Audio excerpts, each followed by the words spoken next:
Quand les notes parlent, les enfants écoutent. Ce matin, la salle des fêtes de Savonnières en Perthois n'a rien d'une scène de concert, et pourtant, la magie opère déjà. Une classe, un piano et un musicien international invité du festival So Classique.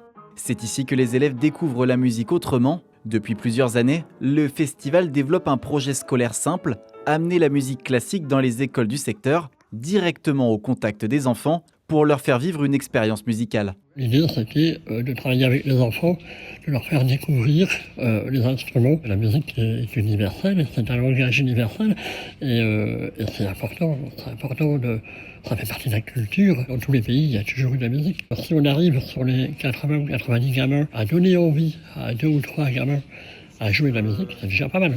Pendant près d'une heure, les élèves observent, écoutent, mais surtout participent. Le pianiste joue quelques mesures, accélère, ralentit, change l'intensité. C'est aux enfants de deviner l'émotion, joie, colère, surprise, tristesse. Un jeu interactif qui transforme la musique en langage et les élèves en spectateurs actifs.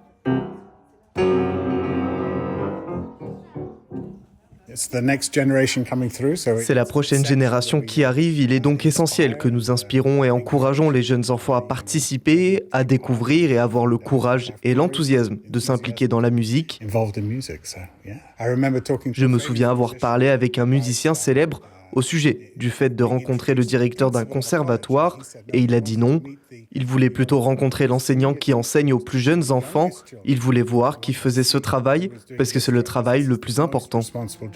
Pour les artistes venus de l'étranger ou de grandes scènes européennes, ces rencontres sont aussi un moment privilégié. Loin des grandes salles, ils retrouvent l'essentiel, transmettre, expliquer, partager ce qui se passe derrière chaque note. Oh, c'était merveilleux à voir, tous les enfants étaient très enthousiastes, ils jouaient du piano et nous interagissions avec eux. Certains jouaient pour la première fois, ils se portaient volontaires, ils avaient vraiment envie d'essayer des instruments et j'espère que nous avons été une source d'inspiration pour qu'ils continuent la musique, pas forcément du piano mais peut-être un autre instrument.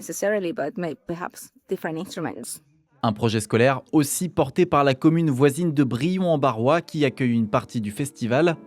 Ensemble, les deux communes veulent toucher davantage d'élèves et élargir la découverte musicale à tout le secteur.